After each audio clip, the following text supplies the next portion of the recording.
Hello बच्चों, let's see this question. The question says m comma n are integers with m greater than n greater than 0.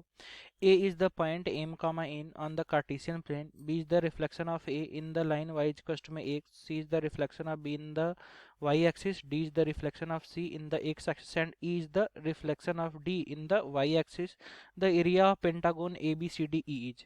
Guys यहाँ पर हो क्या रहा है कि आपका एक पॉइंट है A जो कि m कामा n है। तो एट फर्स्ट वो क्या हो रहा है ना कि आपका वो पहले y कस्ट में एक से रिफ्लेक्ट होकर b बना रहा, देन ये b आपका y एक्सिस से रिफ्लेक्ट होकर और आपका c बना रहा है, एंड c आपका क्या हो रहा है कि x एक्सिस से रिफ्लेक्ट होकर d बना रहा, एंड e जो है वो आपका रिफ्लेक्शन है। ठीक है, e आपका रिफ्लेक्शन है d का इन द y एक्सिस। तो अपने को जो ये पेंटागोन आपका फॉर्म हुआ ए बी सी डी ई, तो अपने को इसकी एरिया बतानी है। ठीक है, सो अगर इसकी की कॉन्सेप्ट की बात करें तो इसकी की कॉन्सेप्ट आपकी ये है कि अगर सपोज अपने को क्या होना कि अगर एक पॉइंट गिवन है x कॉमा वाई, ठीक है, तो x कॉमा वाई का जो अगर हम लोग रिफ्लेक्शन निकाले किसमें, तो रिफ्लेक्शन हम लोग निकाल रहे हैं आपका y इक्वल में x में। ठीक है, रिफ्लेक्शन किस में, तो रिफ्लेक्शन y इक्वल में x में। तो अगर y इक्वल में x में अगर x y का अगर रिफ्लेक्शन निकाले ना तो ये आपका y कॉमा x हो जाता है। ठीक है, और अगर हम लोग रिफ्लेक्शन निकाले किस में, तो रिफ्लेक्शन अगर हम लोग निकालते हैं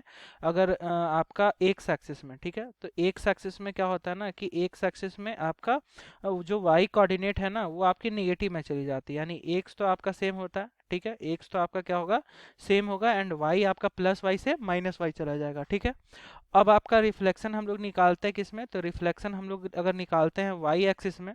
ठीक है, सो वाई एक्सिस में आप क्या होगा ना कि आपका यहाँ पर वाई एक्सिस में आपका वाई एक्सिस तो फिक्स होगा, बट एक्स की आपकी कोऑर्डिनेट्स निगेटिव में चली जाएगी, यानी माइनस एक्स कॉमा वाई। ये सारे आपके एक्स कॉमा वाई के थे। ठीक है, अब हम लोग क्वेश्चन पर चले, तो क्वेश्चन पर क्या है कि एक पॉइंट ए है। ठीक है, सो हम लोग यहाँ पर ए पॉइंट मान लेते हैं क्या, तो ये आपका एम एंड एन आपका पॉइंट है। ठीक है, अब इस ए का आपका रिफ्लेक्शन हो रहा है किसमें, आपका वाई इक्वल में एक्स पे, और ये आपका क्या फॉर्म कर रहा है, तो ये आपका बी फॉर्म कर रहा है। ठीक है, तो वाई इक्वल में एक्स से अगर रिफ्लेक्शन होगा तो आपका यहाँ पर बी क्या बन जाएगा, तो बी आपका एन कॉमा एम बन जाएगा। ठीक है, अब यहाँ पर बी का जो है वो रिफ्लेक्शन हो रहा है किसमें, वाई एक्सिस में। ठीक है, सो वाई एक्सिस में रिफ्लेक्शन होकर ये सी बना रहा, तो वाई एक्सिस में आपका क्या होता है कि आपका एक्स का कोऑर्डिनेट निगेटिव में चला जाता है, यानी आपका क्या हो जाएगा, माइनस एन कॉमा एम हो जाएगा। ठीक है, अब इस सी का हम लोग सी का रिफ्लेक्शन हो रहा है आपका एक्स एक्सिस में। ठीक है, सी का रिफ्लेक्शन आपका डी, एंड वो आपका एक्स एक्सिस में हो रहा है। तो एक्स एक्सिस में आपका क्या होता है कि आपका एक्स तो सेम होता है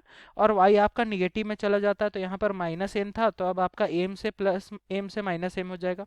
और इस डी का at the last Y axis में रिफ्लेक्शन हो रहा है जो कि ई बना रहा, तो वाई एक्सिस में अगर रिफ्लेक्शन हो तो वाई एक्सिस में आपका रिफ्लेक्शन में क्या होगा कि आपका यहाँ पर जो वाई कोऑर्डिनेट है वो सेम रहेगा, एंड इसमें आपका क्या हो जाएगा, निगेटिव, यानी एन कॉमा आपका क्या हो जाएगा, यहाँ पर अगर देखें तो आपका यहाँ पर y एक्सिस में क्या होता है, तो y वाले कोऑर्डिनेट तो आपके फिक्स होते हैं एंड x वाले आपके साइन में चेंज हो जाते हैं, यानी एन एंड कॉमा में आपका माइनस का एम हो जाएगा। ठीक है, अब अपने को ये जो पेंटागोन बना ए बी सी डी ई, अपने को इसकी एरिया बतानी है। तो अगर हम लोग एरिया ऑफ बात करें किसका, एरिया ऑफ बात करते हैं पेंटागोन का। ठीक है, एरिया ऑफ किसका, तो एरिया ऑफ जो आपका पेंटागोन है, तो पेंटागोन की अगर एरिया की यहाँ से बात करें ना, तो एरिया ऑफ पेंटागोन जो है वो आपका किसके इक्वल हो जाएगा, तो वो आपका इक्वल हो जाएगा एरिया ऑफ किसका, तो एरिया ऑफ जो आपका क्वाड्रिलेटरल बना है कौन सा, तो क्वाड्रिलेटरल है आपका, यहाँ से देखें तो B C D E, and plus में क्या हो जाएगा, तो प्लस में एरिया ऑफ आपका हो जाएगा ट्रायंगल, यहाँ से देखें तो ट्रायंगल आपका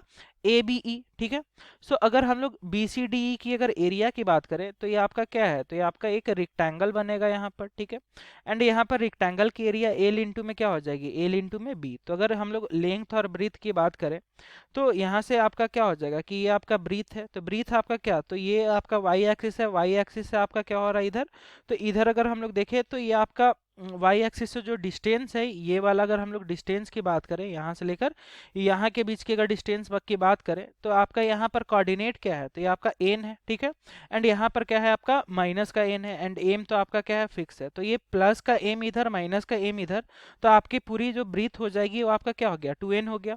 एंड यहाँ पर अगर लेंथ की बात करें तो लेंथ आपका क्या हो जाएगा, यहाँ से अगर लेंथ की बात करें तो ये आपका क्या हो जाएगा कि यहाँ पर प्लस एम ऊपर एंड नीचे में माइनस एम, यानी टोटल लेंथ क्या हो जाएगा जाएगा आपका 2m हो जाएगा। यानी अगर area of B C D बात करें तो आपका रेक्टेंगल यानी एल इंटू में बी, तो एल आपका यहाँ से देखे तो 2m एंड एम आपका 2n, ठीक है। तो 2m इंटू में क्या हो जाएगा, ये आपका 2n हो जाएगा, ठीक है। अब आगे बात करते हैं area of triangle A B E का, ठीक है। सो ये आपका ए बी, तो आपका क्या होता है 1/2 इंटू में ब्रीथ इंटू में हाइट, ठीक है। सो ब्रीथ वाली तो आपकी ये हो गई जो कि आपका ये वाले एल के इक्वल है, तो ब्रीथ आपकी क्या हो जाएगी 2m। एंड यहाँ पर अगर हाइट की बात करें तो ये आपकी क्या हो जाएगी, ये आपके ट्रायंगल की हाइट हो गई। तो इस ट्रायंगल की अगर हाइट देखें तो आपका क्या हो जाएगा, यहाँ से देखें तो ये जो ए का, अगर हम लोग यहाँ से डिस्टेंस की बात करें तो ए का डिस्टेंस यहाँ से देखें, ऑरिजिन से अगर बात करें ए की डिस्टेंस, तो ये पूरी क्या हो जाएगी आपकी एम हो जाएगी, ठीक है। तो एम यहाँ पर लिख दिया, एंड यहाँ से लेकर यहाँ के बीच का जो डिस्टेंस है वो आपका क्या है, तो वो एन है। तो एम माइनस अगर एन करें, यानी ये पूरा आपका क्या है, ये पूरा यहाँ से लेकर यहाँ के बीच का जो डिस्टेंस है वो एम है। तो इस डिस्टेंस को अगर ये वाले डिस्टेंस से माइनस कर दे तो अपने को ये वाली डिस्टेंस पता चल जाएगी जो कि आपकी क्या हो जाएगी, तो एन। तो यहाँ पर क्या हो जाएगा, यहाँ पर अगर ये वाली डिस्टेंस की बात करें तो ये आपका एम माइनस एन हो गया, क्योंकि ओवरऑल एम था एंड ये वाली एन थी, तो एम माइनस एन हो गई। यानी यहाँ पर हाइट पता चल गया एम माइनस का एन।